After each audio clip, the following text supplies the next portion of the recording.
baba, watoto na wamama pia, kwa ajili ya ustawi na amani katika nchi yetu. Mwenyezi Mungu, tunakushukuru kwa kila jambo ambalo umetupa katika nchi yetu ya Tanzania.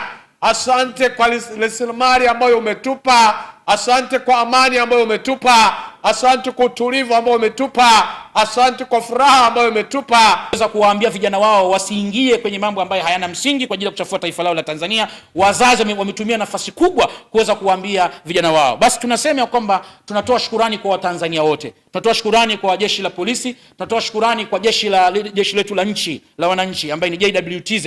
Lakini pia tunatoa shukurani kwa viongozi wetu wakubwa ambao ni Mheshimiwa Rais wa nchi hii pamoja na makamu wake wa rais Mheshimiwa Emmanuel Nchimbi, pamoja na Waziri Mkuu wa nchi ya Tanzania Mheshimiwa Mwigulu Nchemba, pamoja na Waziri wa Mambo ya Ndani Mheshimiwa Katambi. Amepambana sana na tumeona jitihada za Mheshimiwa Katambi. Endelea hivyo hivyo, pambana, usirudi nyuma. Taifa ni letu sisi sote, na sisi tuko tayari muda wote kutumika kwa ajili ya taifa letu. Hatulipwi na mtu aina yoyote, tumejitoa kwa sababu ya usalama wa nchi yetu. Wao ukituchafulia nchi, sisi tunaharibikiwa kwenye kusalisha watu, na viongozi wanaharibikiwa kwenye kuendesha ibada za dini.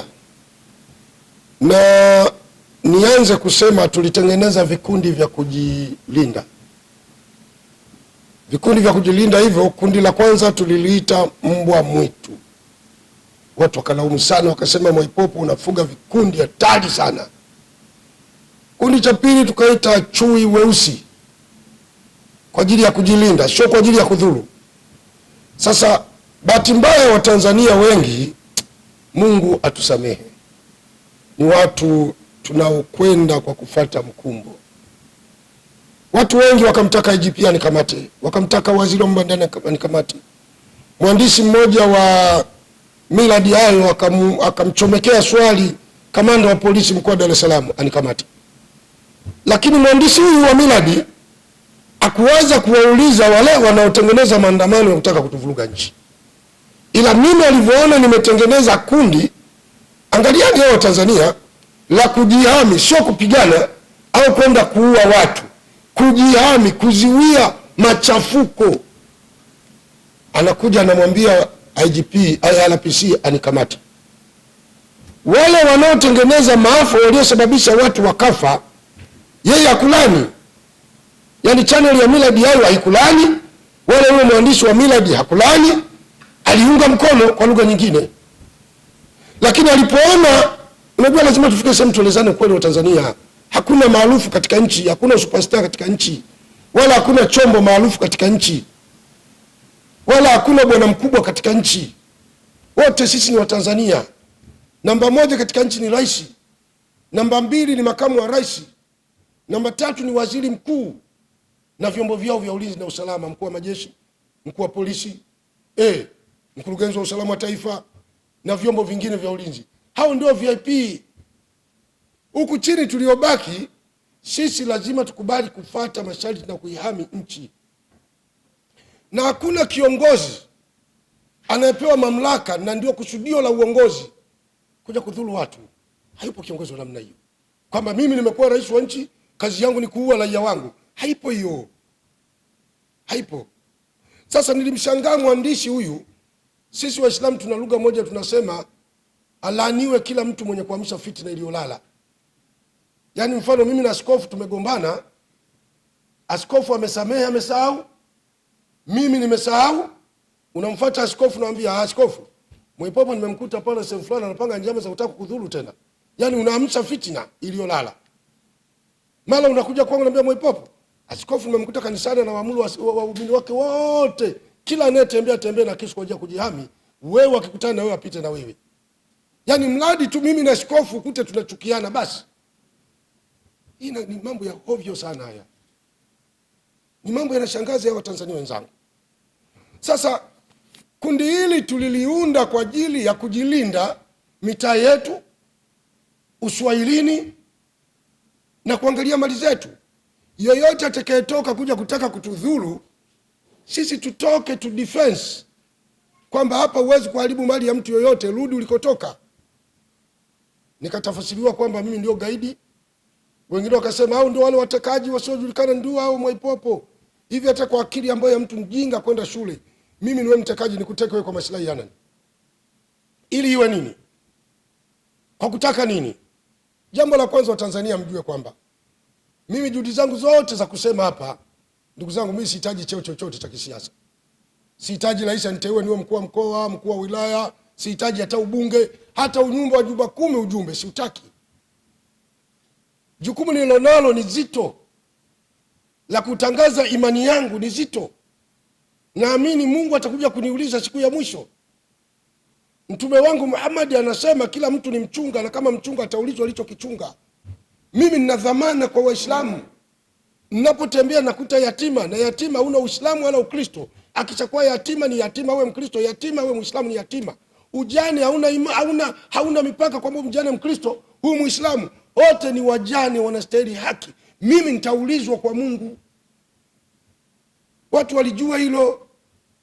Hata Biblia kitabu cha Yakobo imesema mtu akizani kuwa nayo dini iliyokuwa bora mbele ya Mungu ni hii: kuangalia maskini, yatima na wajane, na kujizuia yeye katika mawaa. Ndio dini. Uwezi ukasema una dini, unatoka hapo unaenda unazini, unaua, unasema hiyo dini gani?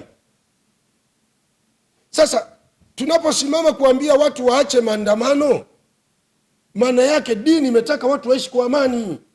Ndugu zangu wa Tanzania, hebu mfike sehemu mtuelewe. Msiwe kama Mayahudi walivyomsulubisha Yesu. Sababu Wayahudi walikuwa wamuelewi Yesu. Kila huko wanamfanya wamuelewi. Sasa mfike sehemu mtuelewe. Sisi hatuhitaji vyovyo vyote vya kisiasa. Sasa kuna kasumba moja maaskofu imezuka hivi kwa Tanzania. Hivi nyinyi mmekuja hapa, kuna watu wanatafsiri kwamba mmenunuliwa. Haki ya Mungu, kwamba nyinyi ni chawa, mmenunuliwa. Bwana Shabani, wewe ni chawa, umenunuliwa. Hivi unaweza kununua utu wa mtu? Hivi kweli kwa akili ya kawaida, askofu, mchungaji, Sheikh Shabani, msimame kwenye misikiti na makanisa, kazi yenu hiyo kuchochea watu watoke waandamane? Hivi nchi takalika hii? Jamani, nchi takalika? Sasa hayo ndio mnataka tuyafanye kwa maslahi ya nani? Mimi binafsi siwezi kuyafanya, askofu hawezi, shekhi hawezi. Na ndio mnaona tumekuja hapa. Sasa niseme kwamba vikundi vile vyote tulivyokuwa tumeviandaa kwa ajili ya kulinda maeneo yetu, tulisema tuko mikoa kadhaa nchi nzima karibu tuko tumeenea. Kuanzia leo tunavivunja rasmi. Kuanzia leo tunavunja. Mtu asije akatokeza akasema mimi mbwa mwitu, niko nyuma Mwaipopo. Nchi na watu wanaoilinda, ila tuliweka vikundi vile kwa dharura, kwamba tutaisaidia serikali kulinda maeneo yetu. Ni sawa na kuanzisha sungusungu. Sio jeshi rasmi. Hakuna kambi ya sungusungu wala kituo cha sungusungu. Kwa hiyo yoyote atakayesimama kujiita mbwa mwitu mitaani, atakayesimama ajiite yeye ni chui mweusi na akafanya uovu, huyo atakuwa amefanya uovu ni wa kwake, kwa sababu lengo letu sisi na kazi yetu ilikuwa ni kulinda maeneo yetu, na tumeyalinda. Na nilitembea mpaka Mlimani City, nilikuwa nao mbwa mwitu, nilikuwa nao chui weusi. Tumelinda maeneo yetu vizuri, ndio ikajenga chuki watu. Kwa nini unatembea unalinda? Ina maana askari hakuna. Wewe unaumia nini mimi nikilinda? Kama wewe ni raia mwema, wewe unaumia nini? Mimi nalinda, wewe unaumia nini? Kama kweli wewe ni mzalendo, ulipaswa unipongeze. Sasa akili za watu wote wanafikiri tunaposimama hapa tunataka vyeo au tunataka pesa. Ndio akili za Watanzania. Mtu mmoja nimkutania juzi ananiambia, "Bwana Babu, unaona mambo safi sasa." Mambo safi. Kwa issue hii 500 600 iko kwenye akaunti. Haki ya Mungu. Nikamshangaa, nikishangilia mtu akili yake sivyo. Kuna watu wamekufa Uganda wanapambana na Idi Amin. Wale nao walipoa bei gani? Kuna watu wako mpaka leo wanashinda barabarani na bunduki wanatulinda. Wale nao si wangestahili kumiminiwa mapesa. Lakini kwa sababu uzalendo sio kitu cha kupewa pesa.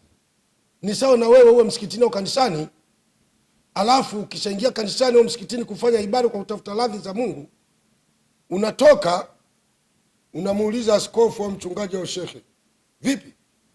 Naona Mungu ameshakubali kabisa sasa." Mungu ameshanikubali kabisa. Kwa hiyo mimi nakwenda kulala tu nyumbani. Mambo mazuri baba mchungaji. Wewe una kitu chako akiko sawa sawa. Akiko sawa sawa.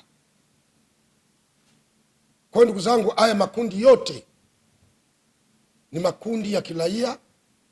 Mimi Mwaipopo sikuwa na kundi la kijeshi na wala sina haja ya kutengeneza uasi, na kazi yangu sio kuasi, lakini swala la kuisemea nchi kwa huku chini na kupinga vurugu zitakazoleta umwagikaji wa damu, hilo lazima tuzipinge kwa hali na mali. Watanzania, fikeni sehemu wa kweli, tufike sehemu tu wa kweli.